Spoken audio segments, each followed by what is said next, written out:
আসসালামু আলাইকুম, welcome to BD study apps. Hello প্রিয় শিক্ষার্থী, তো তোমরা যারা ডিগ্রি তৃতীয় বর্ষের শিক্ষার্থী রয়েছো, তোমরা জানো যে তোমাদের পরীক্ষাটা খুব দ্রুত এগিয়ে আসছে এবং হাতের সময় খুবই কম। তো তুমি যদি অল্প সময়ে ভালো একটি প্রস্তুতি নিতে চাও, তাহলে কিন্তু তুমি আমাদের সাজেশনগুলো ফলো করতে পারো। কেননা এখানে ক, খ, গ সকল বিভাগের প্রশ্ন প্লাস উত্তর দেওয়া রয়েছে। তো যাদের বই নেই তাদের জন্য কিন্তু এটা তোমাদেরকে পুরো সাপোর্ট দেবে। তো আশা করি বিষয়টি তোমাদেরকে বোঝাতে পেরেছে। তো চলো শুরু করি আমাদের আজকের ভিডিওটি। তো তোমরা চাইলে কিন্তু আমাদের ফেসবুক পেজগুলোতে দেখে নিতে পারো, ঠিক আছে? আমাদের ফেসবুকে প্রতিনিয়ত অনেক পোস্ট করা হয়, তো তোমরা চাইলে আমাদের ফেসবুক পেজটি ফলো করতে পারো। এবং তোমরা যারা আমাদের গ্রুপে যুক্ত হতে চাও তারা কিন্তু আমাদের গ্রুপে যুক্ত হতে পারো, কারণ আমাদের গ্রুপে যুক্ত হলে কিন্তু তুমি আমাদের এই তথ্য সম্পর্কে অনেক কিছু জানতে পারবা।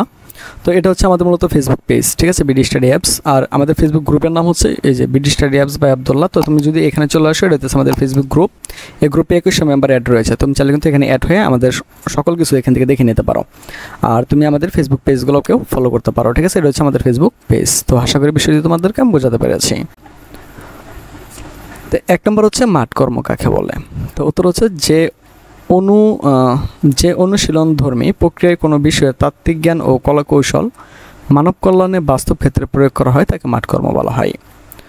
2 নম্বর রয়েছে মাঠকর্ম কত প্রকার ও কী কী। তো এটার উত্তর হচ্ছে মাঠকর্ম 2 প্রকার, একটা হচ্ছে নির্দিষ্ট মাঠকর্ম আর একটা হচ্ছে চলমান মাঠকর্ম। 3 নম্বর হচ্ছে ব্যবহারিক প্রশিক্ষণের ক্ষেত্রে 2টি বৈশিষ্ট্য উল্লেখ করতে হবে। তো এখানে 2টি বৈশিষ্ট্য হচ্ছে সমাজকর্ম পদ্ধতির প্রয়োগ ও গবেষণা। 4 নম্বর হচ্ছে নির্দিষ্ট মাঠকর্ম কি। উত্তর হচ্ছে শিক্ষার্থীরা যখন একটি নির্দিষ্ট সংস্থায় 2 জন তত্ত্বাবধায়কের অধীনে মাঠকর্ম সম্পাদন করার জন্য সংযুক্ত হয় তখন তাকে নির্দিষ্ট মাঠকর্ম বলে।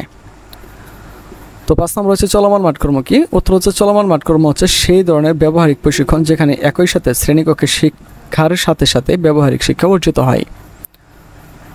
তো এরপর রয়েছে আমাদের 6 নম্বর প্রশ্ন। তো এখানে বলা হয়েছে মাঠকর্মের মূল লক্ষ্য কী। তো এটা দেখো, মাঠকর্মের মূল লক্ষ্য হচ্ছে সমাজকর্মের তাত্ত্বিক জ্ঞানকে বাস্তবে প্রয়োগ করা। 7 নম্বর রয়েছে মাঠকর্মের সর্বশেষ ধাপ কোনটি। তো এটার উত্তর হচ্ছে মাঠকর্মের সর্বশেষ ধাপ হচ্ছে প্রতিবেদন লিখন। 8 নম্বর হচ্ছে মাঠ সমাজকর্ম অনুশীলন হলো সমাজকর্মের শিক্ষার অবিচ্ছেদ্য অংশ। এই উক্তিটি কার উক্তি করেছেন মূলত হোলিওস অ্যান্ড টেইলর। 9 নম্বর হচ্ছে ট্রেনিং স্কুল অফ অ্যাপ্লাইড ফিল্যান্থ্রপি। তো এখানে বলা হয়েছিল যে ট্রেনিং স্কুল অফ অ্যাপ্লাইড ফিল্যান্থ্রপি এর প্রতিষ্ঠাতাকে। তো এর প্রতিষ্ঠাতা হচ্ছে মূলত মেরি রিচমন্ড। 10 নম্বর হচ্ছে সমাজকর্ম পেশার অগ্রদূতকে। উত্তর হচ্ছে সমাজকর্ম পেশার অগ্রদূত হচ্ছে মেরি রিচমন্ড। তো 11 নম্বর হচ্ছে তত্ত্বাবধায়ককে।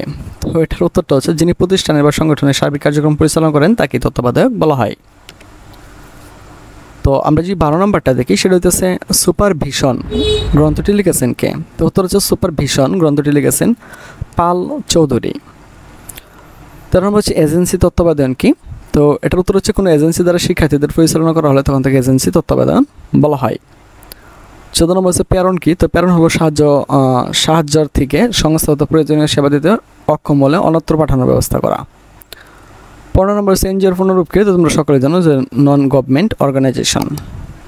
16 নম্বর হচ্ছে BIRDAM এর প্রতিষ্ঠাতাকে। এটার প্রতিষ্ঠাতা হচ্ছে মোহাম্মদ ইব্রাহিম।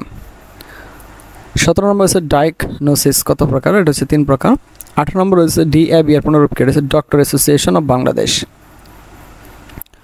তারপর হচ্ছে কেয়ারের পূর্ণরূপ কি। এটা হচ্ছে cooperative for American relief everywhere. 20 নম্বর হচ্ছে প্রবেশন কোন শব্দ থেকে এসেছে। তো এটার উত্তরটা হচ্ছে প্রবেশন শব্দটি ল্যাটিন শব্দ থেকে এসেছে। 21 নম্বর হচ্ছে জাতীয় কিশোর সংশোধনী প্রতিষ্ঠানের বর্তমান নাম কি।